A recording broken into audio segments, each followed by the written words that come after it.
My name is Cora Sterling. For most of my 28 years, I have lived a life measured in the quiet spaces between other people's noise. I work as a restorer of old books, a profession that suits me. I find solace in the scent of aged paper and brittle leather, in the meticulous, patient work of mending what has been torn, of making the forgotten legible again.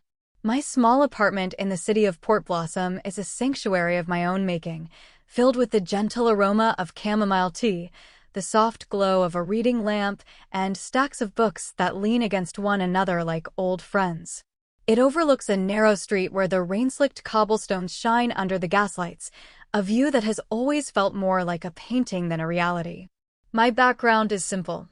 I am the younger daughter of the Sterlings, a family whose name is etched onto the cornerstones of half the buildings in this city. My father, Marcus, and my mother, Eleanor, are architects of a life built on prestige and public perception. My older sister, Stella, is their masterpiece. From her earliest years, Stella was a supernova, pulling all light and attention into her orbit. She was the prodigy at the piano, the debate team captain, the one whose photograph was always in the local paper for some new, brilliant achievement. She was destined to take over Sterling Heritage Properties, the real estate empire our grandfather, Theodore Sterling, had built from the ground up. I was the other one, the quiet one, the one who preferred the library to the recital hall, the one whose presence in a room was often only acknowledged as an afterthought. My parents never intended to be cruel. Their neglect was a benign sort, born of a fundamental misunderstanding of my nature. They saw Stella's ambition as love and my stillness as indifference. "Cora, why don't you try to be more engaged?" my mother would sigh, finding me curled up with a novel while Stella was practicing her acceptance speech for some award. They wanted me to join their world, a world of sharp angles and bright lights, but I was made for softer, rounder places. Only one person ever seemed to understand this without needing it explained: my grandfather, Theo. He was a man carved from the same coastal granite as the cliffs overlooking the sea, gruff and weathered on the outside, but with a surprising core of gentleness. He was the architect of our family's fortune, yet he seemed most at home in his worn flannel shirts, puttering in the workshop of his secluded cabin on Heron Island. While my parents saw my quietness as a deficit, he saw it as a different kind of strength. He never praised me in the way he did Stella, with grand pronouncements. Instead, he'd share his world with me in quiet, unassuming ways. He'd hand me an old, tarnished brass compass and say, "Every direction is the right one, as long as you're the one choosing it." He taught me how to identify the constellations in the winter sky and the names of the wildflowers that grew in the cracks of the city sidewalks. He gave me not a stage, but a map and the quiet permission to follow it. The envelope arrived on a Tuesday, a day so ordinary that its presence felt like a tear in the fabric of my routine. It was thick and cream-colored, resting on my doormat like a fallen leaf from a world I no longer inhabited. The return address bore the name of a law firm I recognized from my family's conversations: Croft, Harmon, and Associates. Below it, my own name was written in a severe, elegant script: Miss Cora Sterling. I held it in my hands for a long moment, the weight of it feeling disproportionate to its size. A tremor of knowing, deep and instinctual, passed through me. It was the same feeling I'd had a week prior, the morning the phone call came. I had been steeping my morning tea when my mother's voice, tight with a practiced, public grief, had informed me that Grandpa Theo had passed away peacefully in his sleep. She had then added, with a certainty that left no room for question, "The reading of the will is next week." It's mostly a formality, of course. Stella is the primary beneficiary, as she should be. There's no need for you to get your hopes up. I hadn't argued. Arguing with my mother was like trying to plant a garden in concrete. The seeds of your words would simply sit on the surface, exposed and useless, until the wind blew them away. Now, this envelope confirmed her words. It was a formal request for my attendance at the reading of Theodore Sterling's last will and testament. I scanned the text, my eyes catching on a single, stark line: "You have been named as an interested party." I placed the letter on the small table beside my armchair, the steam from my cooling teacup misting the space between the typed words. I could hear my father's voice, a low rumble of pragmatic advice in my memory. Cora, don't embarrass the family by making a scene over something that was never meant for you. They didn't see it as unkindness. They saw it as protecting me from a disappointment they believed was inevitable. In their story of the Sterling family, I was a footnote, a minor character with no speaking lines. Stella was the protagonist, the heir apparent, the sun around which we were all meant to revolve. And yet a memory surfaced, unbidden and clear as the day it happened. I was 17, sitting on the wide, weathered porch of my grandfather's cabin on Heron Island. He hadn't said much all afternoon. He'd been sanding a piece of driftwood, the rhythmic rasp of the paper the only sound between us, besides the gentle lapping of the waves against the shore. He'd paused, looked at me as I sat reading, and placed a heavy, leather-bound copy of Moby Dick in my lap. "The ones who can sit with you in the quiet," he'd said, his voice raspy like the wood he held, "they're the ones who are really listening." This wasn't about money. It wasn't about a house or a company. I had built a life for myself that I loved, one that required very little. It was about that quiet understanding, a thread of connection I thought only he and I had known. My attendance wasn't an act of defiance or hope. It was an act of remembrance. I folded the letter, its crisp edges sharp against my fingers, and tucked it into the pocket of my coat. On the small calendar hanging by my door, I drew a simple, firm circle around the date. I might not have a role in the story my family was telling, but I would be present for the final chapter of his. The days leading up to the reading were a strange kind of purgatory. My life continued its placid rhythm, the careful stitching of a book's spine, the quiet walks through the misty port blossom mornings, but an undercurrent of anxiety hummed beneath it all. My family, for their part, seemed to have already moved on to the next act. Stella called me once, her voice a breezy, almost theatrical mix of sorrow and anticipation. "I'm just so overwhelmed, Cora," she'd sighed into the phone. "Dealing with the estate, the board, making sure Daddy's legacy is handled with the proper respect. It's a tremendous weight, but he was preparing me for it my whole life." There was no question in her voice, no room for another possibility. It was a statement of fact, a coronation speech delivered in advance. My mother called too, her tone brisk and logistical. "Wear something appropriate, Cora. The black dress with the modest neckline. This isn't about us, it's about presenting a unified front. We need to show the world that Theo's vision for the family is secure." A unified front. The phrase echoed in my mind. Our family was not a front, it was a carefully constructed stage, with Stella in the spotlight and me in the wings, just out of sight. I thought about the last time I had seen Grandpa Theo, a little over a month before he passed. It was a Sunday in late autumn, the air crisp with the promise of winter.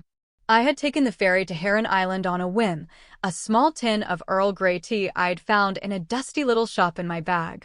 He was on his porch, watching the gulls dive for fish. He saw me walking up the path and a slow smile spread across his face, crinkling the corners of his eyes. He didn't ask why I had come. He just wordlessly took the tin of tea, went inside, and returned with 2 steaming mugs. We sat for hours as the sun dipped low, painting the sky in strokes of apricot and lavender. We didn't solve any world problems. We didn't discuss the future of the company or the dynamics of the family. We talked about the migration patterns of the local birds, the way the tide was slowly eroding the shoreline, and a new biography of a polar explorer I was reading.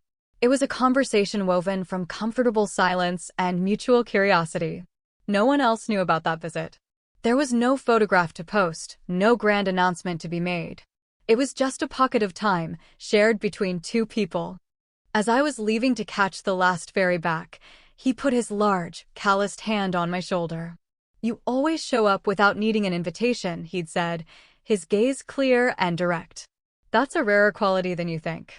It wasn't a compliment that swelled my ego, it was a statement that anchored my soul. It felt like permission. Permission to continue being myself, even if the world, or at least my family's world, didn't know what to do with me. On the morning of the reading, I chose my outfit with care. Not the modest black dress my mother had suggested, the one that felt like a costume for a part one didn't want to play. Instead, I wore a simple charcoal gray wool dress, comfortable and unadorned.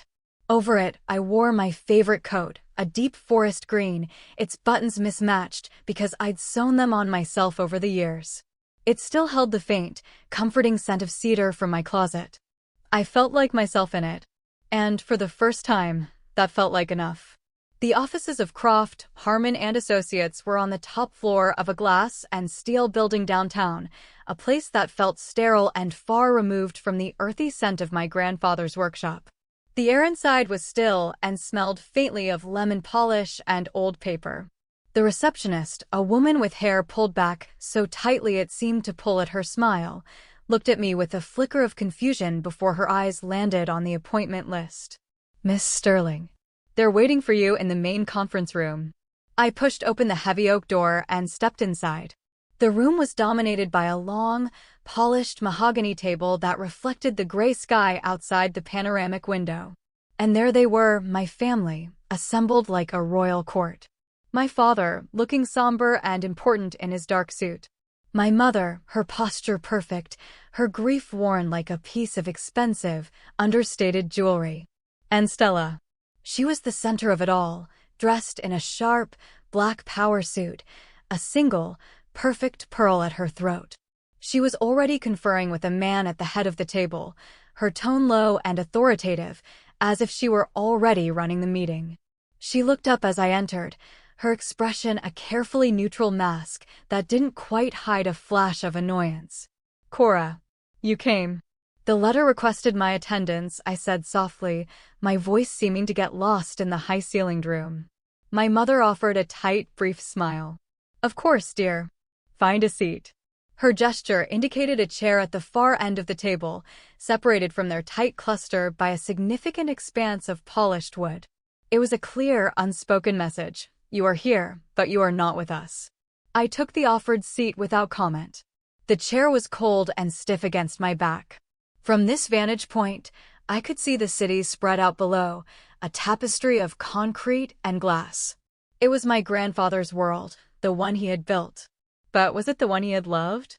I thought of his cabin, of the worn armchair and the smell of wood smoke, and I wasn't so sure. A distinguished, silver-haired man rose from the head of the table. "Good morning. I am Julian Croft. I was Theodore's attorney and his friend for over 40 years. His voice was calm and sonorous, a voice used to delivering news of great importance. He opened a thick leather-bound folder in front of him. "Thank you all for being here. We will now proceed with the reading of Theodore Sterling's final will and testament, dated March 18th of this year." Stella sat up a little straighter, a subtle tilt to her chin that was both regal and expectant. She shot a quick, confident glance at our parents, who returned it with small, affirming nods. This was it. The fulfillment of a lifelong prophecy. Mr. Croft cleared his throat and began to read. "To my beloved daughter-in-law, Eleanor, and my son, Marcus, I leave my collection of antique maps and the sum of $1 million, with my deepest gratitude for giving me my 2 granddaughters." My parents exchanged a look of polite, if slightly underwhelmed, satisfaction. It was a generous, respectable sum. Mr. Croft continued, his voice even. "To my granddaughter, Stella Sterling." He paused, and in that small gap of silence, the entire room seemed to lean forward, holding its collective breath. Stella's expression was one of serene composure, but I saw her hand, resting on the table, tighten slightly. "I leave my waterfront condominium in the city, its contents, and a trust fund in the amount of $500,000 to be dispersed at her discretion." A stunned silence fell over the room. It was absolute and profound. The amount was significant, a fortune to most people. But it was not the fortune. It was not the company. It was not the empire. Stella blinked, a tiny, sharp movement. "I'm sorry," she said, her voice a thin, brittle thing. "Could you repeat that?" "The waterfront condominium and a trust of $500,000, Mr. Croft repeated patiently, his eyes not leaving the page. My mother made a small, almost inaudible sound, a gasp that she swallowed before it could fully form. My father's face had gone rigid, his expression unreadable. Stella looked from the lawyer to her parents, her face a canvas of dawning disbelief and outrage. "That's That's it, she stammered. There must be a mistake. The company. Sterling Heritage, he always said. Mr. Croft turned the page slowly, the rustle of the paper unnaturally loud in the silent room. He looked up, his gaze sweeping past Stella, past our parents, and for the first time, he looked directly at me, seated alone at the far end of the table. His voice, when he spoke again, was clear and steady, cutting through the thick tension. And to my granddaughter, Cora Sterling. The world seemed to slow down. The hum of the city outside faded away. My own breath caught in my throat. Every eye in the room swiveled towards me, not with warmth or curiosity, but with a unified, piercing shock. Mr. Croft adjusted his spectacles and read on. I leave the entirety of my controlling interest in Sterling Heritage Properties, comprising 67% of all corporate shares, full voting authority on the board of directors, and all personal and investment assets, currently valued at approximately $78 million. The words did not compute. They were just sounds, hanging in the polished air of the conference room, nonsensical and absurd. It felt as though he were speaking a foreign language, one I could not possibly be expected to understand. I sat perfectly still, my hands folded in my lap, my heart beginning to hammer against my ribs like a trapped bird. What? The word was ripped from Stella, a raw, ragged sound of pure incredulity. She shot to her feet, her chair scraping harshly against the floor. No, that is impossible. There has to be a mistake. An error. There is no mistake, Miss Sterling, Mr. Croft said, his tone still impeccably calm, though a hint of firmness had entered it. Theodore was very clear. He amended his will 6 months ago. The changes were signed, witnessed by 2 independent parties, and notarized. He was of completely sound mind. Sound mind? Stella's voice rose, cracking with fury. He barely spoke to her. She was never involved, never interested. He spent his whole life grooming me. Her finger jabbed through the air, first at herself, then at me. She doesn't know the first thing about the business. My father finally spoke, his voice low and strained. Julian, this is unexpected. Theodore never gave any indication. He did, Marcus, Mr. Croft said, closing the leather folder with a soft, final thud. You just weren't looking for it. He then picked up a separate, smaller envelope from the table. He also left a brief addendum, a personal note he asked me to read aloud to the family. He opened the envelope and read the final words, not in his formal, legal cadence, but with a quiet, human gravity. She was the only one who came to visit without bringing a camera. The silence that followed was different. It was heavier, suffocating, weighted with the crushing reality of what had just happened. The shock had curdled into something else, a dawning, terrible understanding. My mother's face, which had been a mask of polite grief, had crumbled into undisguised dismay. Stella stared at me, her eyes wide with a combination of rage and betrayal, as if I had personally stolen something that was hers by divine right. And my father, for the first time that day, truly looked at me. It was not a look of warmth or pride. It was a look of utter, profound bewilderment, as if he were seeing a stranger who had inexplicably wandered into the middle of his life. In that moment, I wasn't thinking about the $78 million.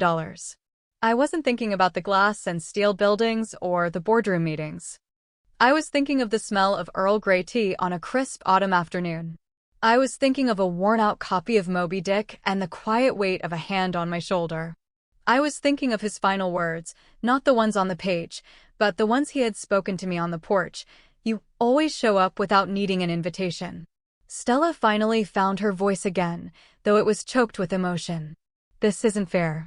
I met her gaze across the vast, polished expanse of the table. For the first time in my life, I did not look away. My own voice, when I spoke, was quiet, but it filled the space he had made for me. It wasn't supposed to be. Mr. Croft stood, gathering the documents. There is one final item. A personal letter from Theodore. He walked around the table and placed a sealed, cream-colored envelope in front of me. The same kind of envelope that had started all this. My name, Cora, was written on the front in my grandfather's familiar, slightly slanted handwriting. I took it, my fingers tracing the letters of my own name. I slid it into my coat pocket, the paper warm against the fabric. I knew, with a certainty that settled deep in my bones, that I would read it. But not here. Not in front of them. This last piece of him was mine alone. I didn't go back to my apartment. The silence of my ordered rooms felt unequal to the chaos churning inside me. Instead, I drove. I had no destination in mind. I just followed the highway as it snaked out of Port Blossom, leaving the city's sharp skyline to shrink in my rearview mirror. The road eventually led me to the coast, to a small, windswept motel overlooking the churning gray expanse of the Pacific. I checked into a room that smelled of salt and disinfectant, where the curtains were a faded floral and the heater rattled with a lonely, metallic rhythm. I sat on the edge of the stiff, quilted bedspread for a long time, the sealed envelope from my grandfather resting in my lap. The world outside the window was a wash of gray sky, gray water, gray sand. It suited my mood, this landscape stripped of all color and distraction. Finally, with trembling fingers, I broke the seal. Inside were 3 pages of his familiar, spidery script. There was no formal salutation, no "Dear Cora." It just began.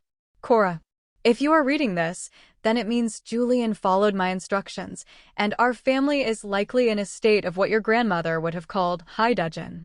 I apologize for the commotion, but I do not apologize for the choice. I have spent the last few years watching. It's a habit one picks up when you get old. You talk less and you see more. You never asked for anything, not once. But you gave me something that no one else in our family understood the value of: time without an agenda. I watched you grow up in the quiet corners of a house that was too loud to hear its own heart beating. They measured success in headlines and applause. You measured it in the turning of a page, in the patience it takes to watch a seed sprout. They saw your stillness as a lack of ambition. I saw it as a deep, unshakable foundation.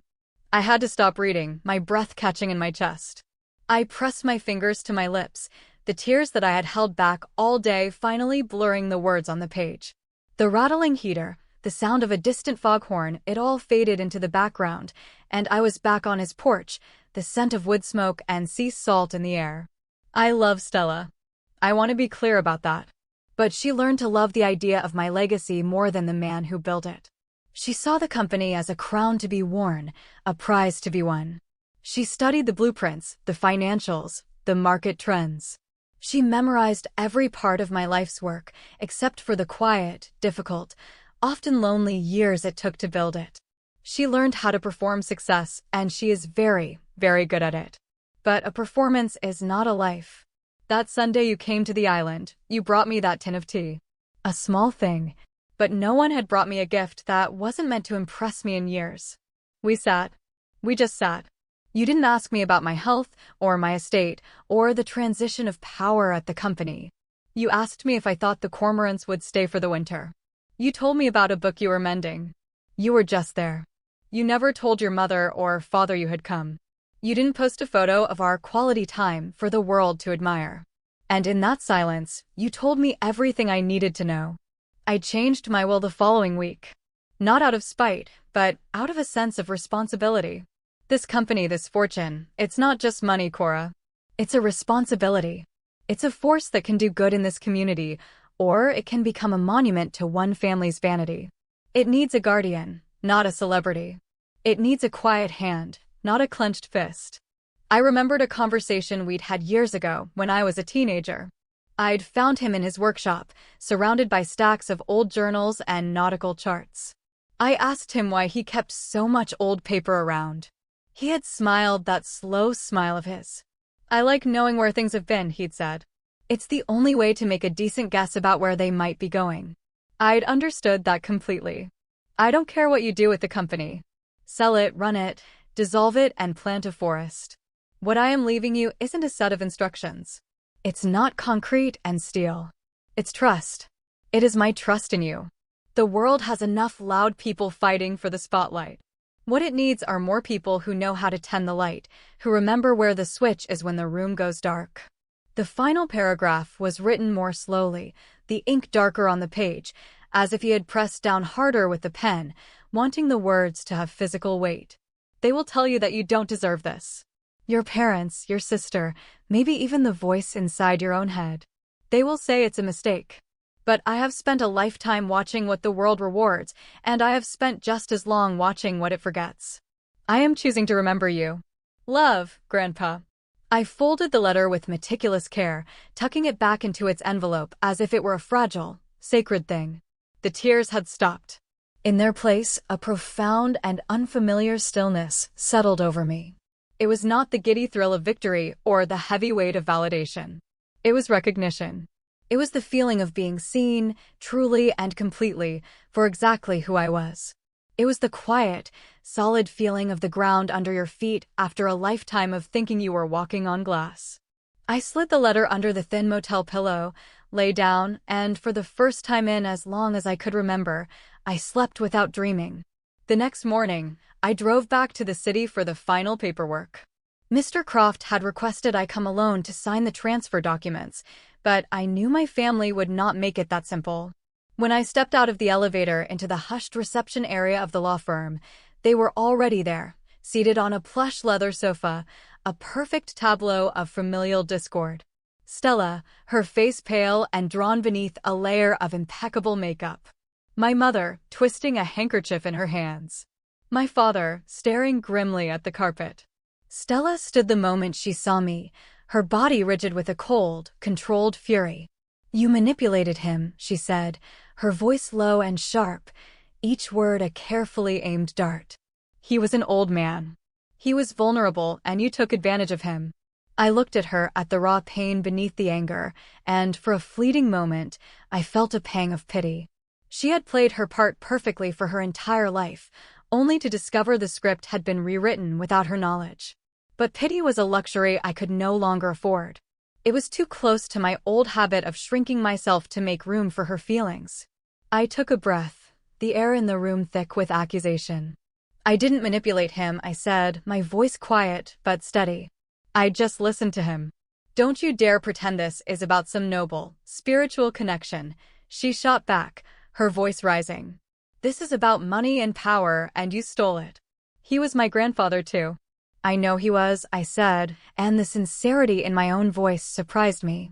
"Then you must have known that he was tired of being a legacy. He just wanted to be a man sitting on his porch." My mother flinched, a barely perceptible tremor. My father continued his silent study of the floor. Just then, the conference room door opened and Mr. Croft stepped into the doorway. His presence was a balm of calm authority. "Before this conversation proceeds," he said, his gaze resting on Stella, "I feel it is my duty to inform you that in the month before he amended his will, Mr. Sterling underwent 2 independent psychological evaluations. He requested them himself. Both confirmed he was of full and sound mental competency and that he was under no duress. His instructions to me were deliberate, detailed, and unequivocal." "That doesn't make it right," Stella snapped, though the legal finality of Mr. Croft's words had clearly taken the wind out of her sails. "No," I said, looking directly at my sister. "It doesn't make it right or wrong. It just means it was his choice." And then, something unexpected happened. My mother, the unshakable matriarch, began to cry. Not loudly, but with silent, shuddering sobs, her face turned away from us all, as if ashamed of this sudden, untidy display of emotion. My father placed a hand on her shoulder, a stiff, awkward gesture of comfort that she didn't seem to register. Stella stared at our weeping mother, then back at me, her fury collapsing into a kind of weary defeat. She gathered her purse with sharp, jerky movements. "This isn't over," she said, but the threat was hollow, a line delivered after the curtain had already fallen. She walked out of the reception area, the sharp click of her heels on the marble floor echoing down the hall until it was gone. My father finally looked at me, his expression a complicated mix of resentment and confusion. He said nothing. He simply helped my mother to her feet, and together they walked out, leaving me alone in the silent, polished waiting room. Mr. Croft gave me a small, sad smile. "The signing won't take long," he said, gesturing toward his office. I followed him inside, the letter in my coat pocket pressing against my side. It felt like a shield, a compass, an anchor. Whatever storm had just passed, whatever storms were yet to come, I was still standing. Not untouched, but for the first time in my life, completely unshaken. The drive to Heron Island took just under 2 hours, the ferry cutting a clean, white line through the choppy, slate-gray water.